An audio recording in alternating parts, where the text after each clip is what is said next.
Hey there, welcome back to the channel. My name is Theo Blaze and I read this book. Wow, that was a terrible introduction on my part. I'm sorry, I apologize. So I read the Atlas 6. I should say that I finally read the Atlas 6 by Olivia Blake. It's been a TikTok sensation or something. Anyway, it's been pretty popular the last year or so. I'm glad I finally read it because this is one book that definitely deserves the hype. I don't know, I always get shocked when popular books hit all the right spots and I'm just like, yeah, I love it, I love it too. I don't know why that still surprises me. It's weird. So yeah, the Atlas 6 by Olivia Blake is a wonderful story. Let's talk about it in this geek fest on my part. Before we do that though, just a quick warning. This video is full of spoilers. It's mostly me just geeking out about the book. So the primary audience that this video should or rather ought to cater to is someone who has read the book and just, I don't know, feels inclined to listen to this. So in case you haven't yet read it, probably this video is not for you. So you know, unless you don't care about it and you don't plan to read it and you just don't care about spoilers, then that's understandable. But yeah, it's fine, so enough of me rambling. I do that a lot though, as a side note. Enough of that, let's just start. Let's kick off this, whatever this is. I really enjoy or rather like the overall tone of the book. It's this dark academia-esque like tone, so I really enjoy it. It's very ominous, if I might say so. So let me just talk about the characters before we go any deeper. So first of all is Atlas Blakely. I don't know what's up with this guy. He wants to take over the world. I don't think he has really been flashed out in this book. He's just the almost mysterious guy who we know has some serious evil thing going on. Although I like the way he convinces everyone to join. The reveal at the end of the book, his Atlas and Ezra, is it Ezra? Their plan to take over the planet. What exactly are they hoping for in this?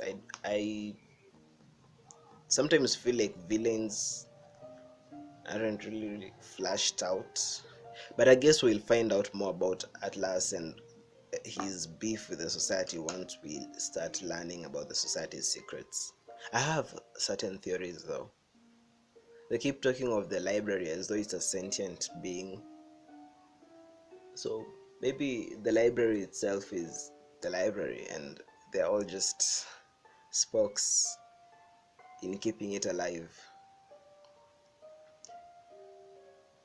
There is somewhere in the book where it is mentioned that within this first year they have been required to offer up a sacrifice among their number.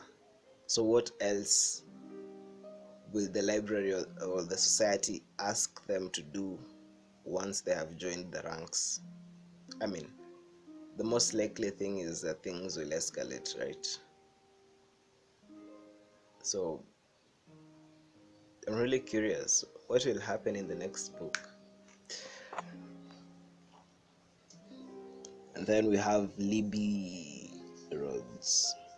What's really interesting in this book is how you get to see these characters and how they view the other characters. And then you have someone like Kalam who can really dissect someone down to the bare bones that make up their personality. So at first glance, Libby is this hesitant person who's just a bit unsure about herself. But Nico sees her as someone powerful, someone to be aware of, or someone to just be cautious of, because she's pretty powerful, and once she gets over her almost like wanting to be accepted by the world feeling and comes into her own power. And well, Kalam just reinforces that when he dissects her character. I really love how Kalam just looks down on everyone in this book, but especially how he looks down on Libby. And I feel like she's a character you just get attached to in a way, or just feel very empathetic towards.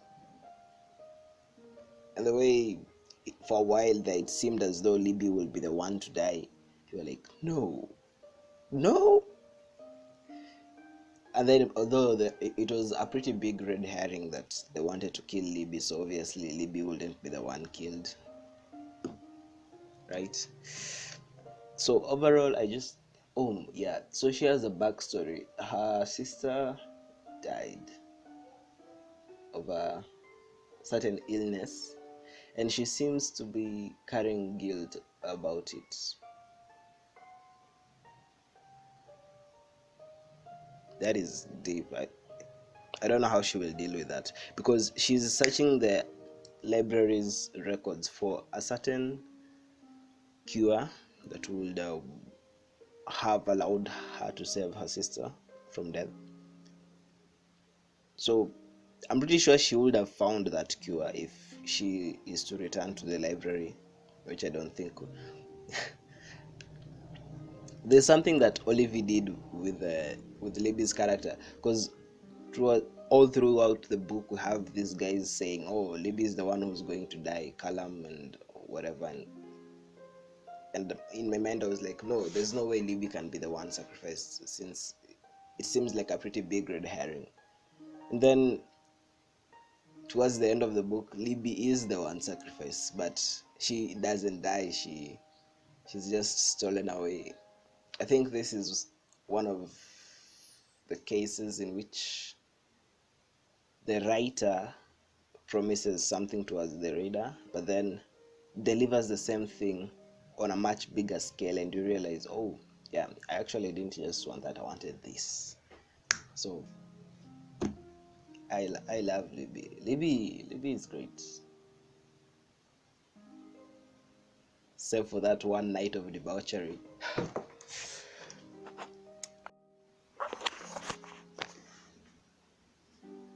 You can't have Libby without Nico de Verona. I mean, Nico is a guy you just have to watch out for.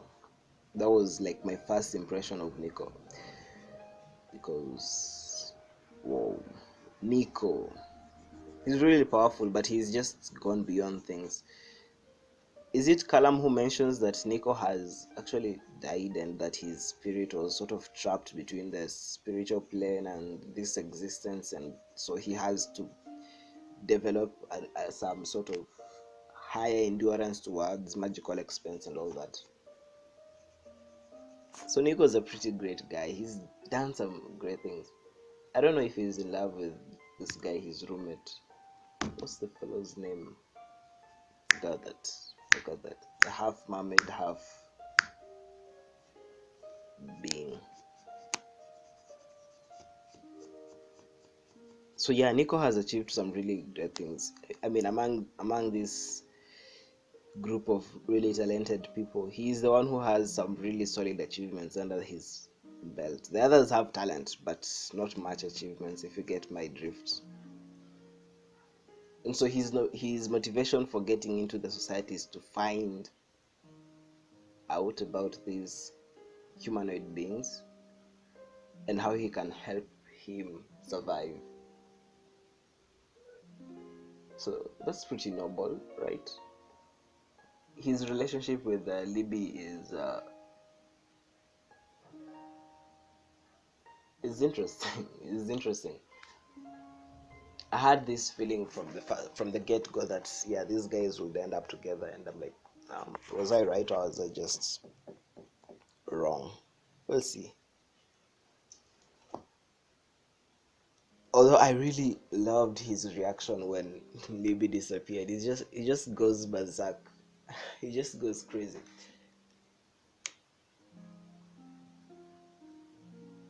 Remember during the attack on the society during the first night there, how he just has this bloodlust come over him and he's smiling and he's so powerful and everything. This will be a Nico will be a great anime character. I'm just saying.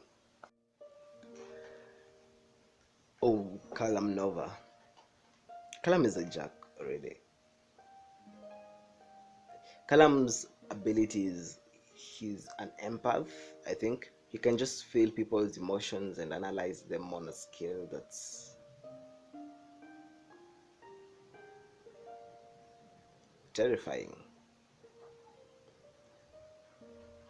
Although his morality is really in question. He's not a great guy at all. I'm pretty sure he's a psycho or something.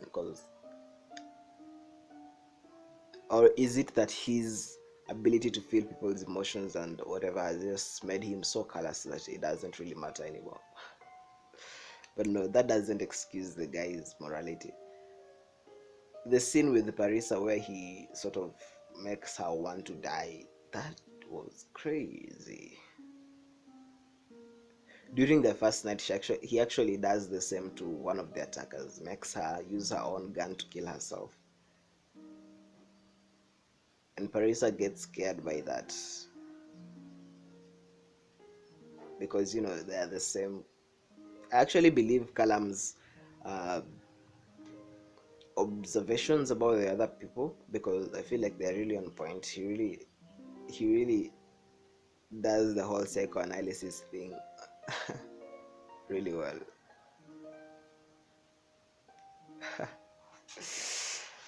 I don't know what Kalam is going to become. That's one thing I'm keen to find out.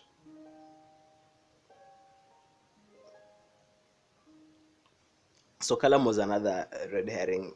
Like, he was the biggest red herring. The person you just wanted to die most.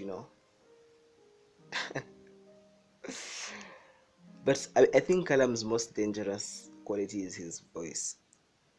Gag him and most likely nothing he says will affect you. But as long as the guy says one word to you, you're dead, mate. You're gonna. Kalam. Kalam he's a horrible guy. When the others decide to kill Kalam, and then Tristan is the one who has to do it because of the sacrifice thing. And then Kalam is in the library with Tristan and they're just talking. And Tristan is going to kill him, and Kalam knows he's going to kill him, and Kalam just casually brings it up and is like, yo. I think characters like Kalam are these fascinating car crashes that you can't look away from.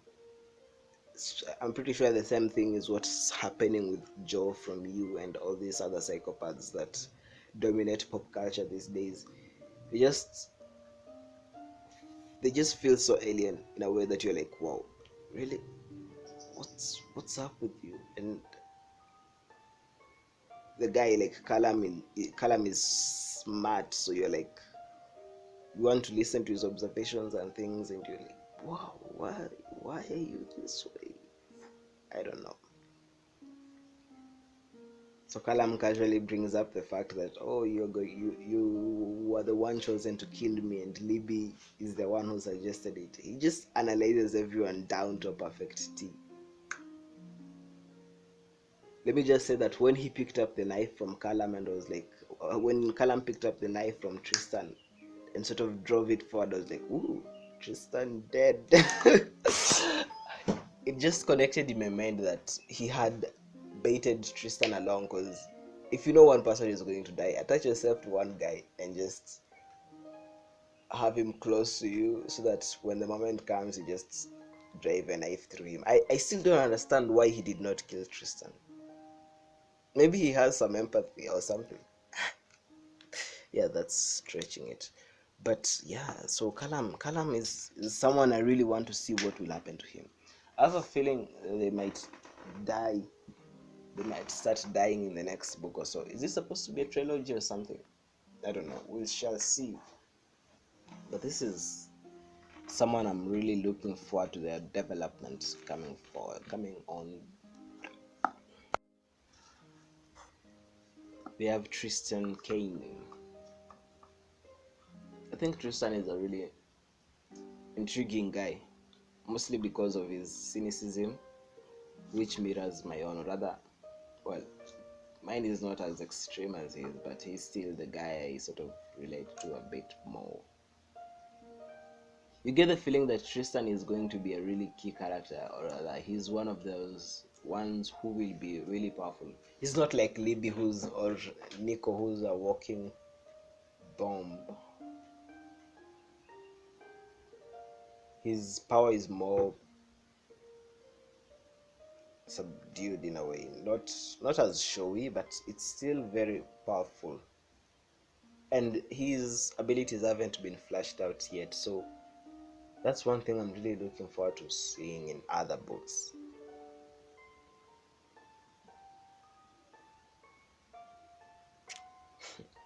The way Kalam psychoanalyzes Tristan, and is like, when Nico and Libby are developing their black holes, and then Kalam just looks at Tristan and is like, Tristan doesn't know the ow in his voice could turn into envy, and once prodded a bit, that will turn into hate.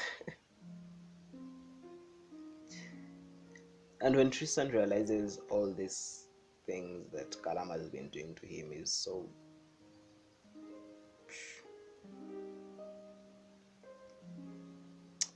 I don't like the way Kalam has been using Tristan, or the way that Farisa does use Tristan, but wow. I'm really protective towards Tristan, but I know he's gonna get hurt sometime. On the whole, Tristan is the character I treasure most. His hesitation, his insecurities, I feel like they're warranted. And please, Olivia, take care of my boy. Don't hurt him too much, please.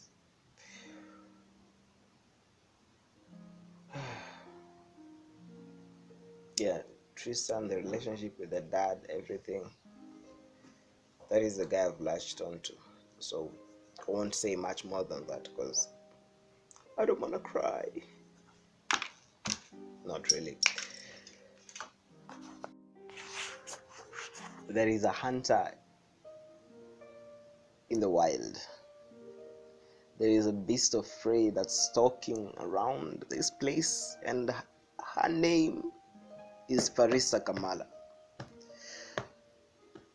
Oh my god, I've never felt so objectified by a character before. So Farisa.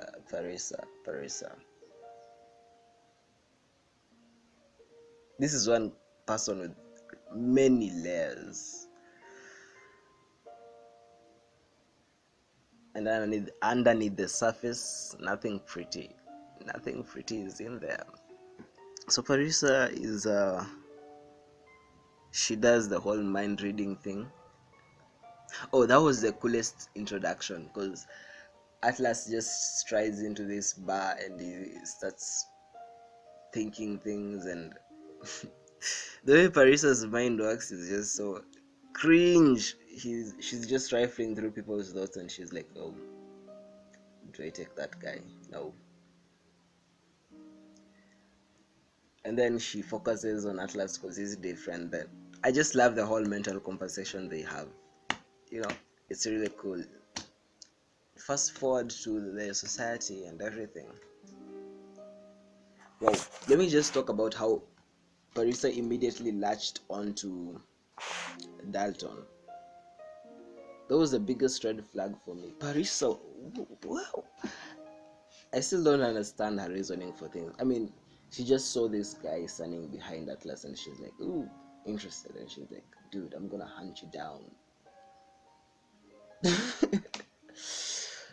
Farisa. I have so many complicated thoughts about this character that I'm just like, whoa. No, I have a hunch that this is one that some people will really love because of her, general thing. But me, I'm sort of cautious. I'm like, no, no, no, no. Okay, enough of that. So Farisa is as morally gray, but her morality tends towards the darker side of gray, if you follow me. So she hunts down Dalton and forces, or rather, somehow manages to come enter his mind, and we discover a really interesting thing about Dalton. He has a past that we don't know anything about, but someone is imprisoned in his mind, or he is imprisoned in his mind. Huh.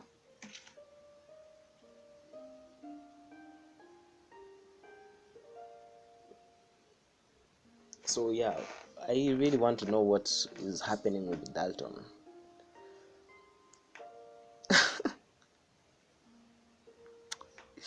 And then Parisa just sets up the whole Tristan Libby thing. Wow. Wow, wow, wow, wow, wow. Anyway, but she's really smart though. She one-ups Kalam a lot. So Parisa is really dangerous. Kalam's psychoanalysis of her is that she wants the world to burn. She doesn't care. She just wants it to burn, and that's the reason she's in the society. So what will she do? And Atlas's plan is to have the world burn. So that's one thing I want to find out. Are these guys gonna turn into villains just naturally? I feel like Reyna has already. Okay, let's talk about Reyna. I feel like Reyna has already turned into a villain, sort of. Like she has the biggest.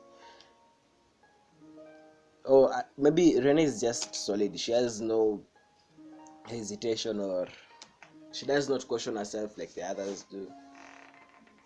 Tristan sort of mentions that the questioning yourself, the hesitation is what makes you human.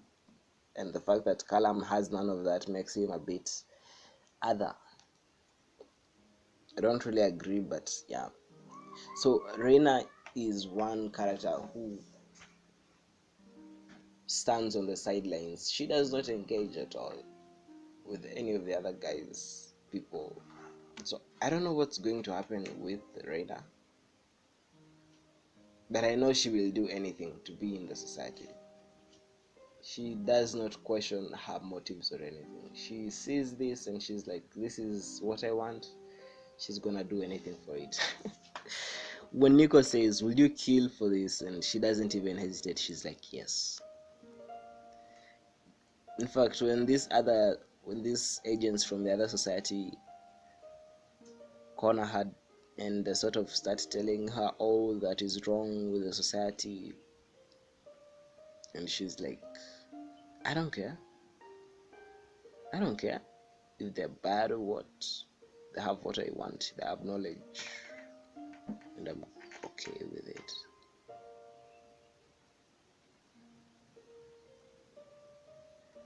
Although I'm really curious about Reyna's powers. Why do plants just keep calling her mother? Mother's really smart and everything. So it seems that to me that she just serves as this gigantic battery or power source for the rest. But that can't be all. I feel like she has some abilities that she has not unlocked, and we'll get to see that in the future. So apropos of that, we're looking forward to that. Overall, I just love the story and the way it's told.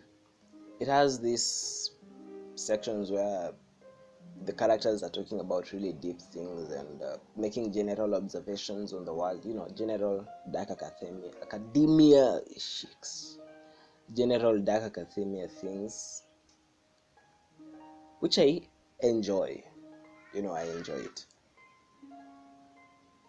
Sort of makes me feel a bit smart by proxy, but not really. And then the way the conversation shifts towards the topic of conversation, or okay, the topic of study, when they're studying black holes or something, matter and everything, you get to see when they're doing general physical things, you get to see Nico and Libby shine. And then when they move on to the psychology things, or rather psychology side of magic, you get to see Farisa and her observations in the library. The way each of these characters have their turn to do a bit of research. Oh, I liked Kalam's research the best because he went and did research on the rest of the guys. Kalam is great. I enjoy that a lot. So this is where we are at. Oh, I forgot to talk about Ezra. Ezra is a character I wasn't expecting to be much, and then all of a sudden there's this big reveal at the end of his plans with Atlas and everything. Though I must say, Ezra's powers seem to be the coolest, right? You can bend time and space. I feel like Tristan is going to have the same abilities but greater. Although Ezra on the whole just seems very inept, like he feels like a teenager besides Atlas, a man like Atlas who has been laying down these plans and everything and has grown up, has matured. Ezra feels like a teenager. Although I feel like something cheap was done with Ezra and Libby's relationship. It just didn't feel to me like the breakup was warranted or I don't know, realistic. It just felt like, oh, I didn't really get why Libby was mad at Ezra for calling and all that. You know, I just feel like that was abrupt and a bit unwarranted or something. It just felt like plot for me. That was one thing that didn't really click. And so obviously at the end of the book you realize, oh, Ezra's a bad guy. I don't know, that just made the relationship awkward and cheap in a way.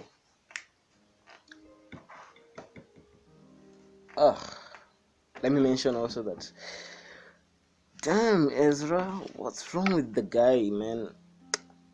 So yeah, that's where we are at with the book. Ezra has kidnapped Libby and imprisoned her within time and space, and the others have graduated into the society. They're done with their first year. That was also another stupid thing at the end. Why was it just that, oh, we don't really need a sacrifice, it's just tradition, so that's why we do it? Man, that felt so cheap, right?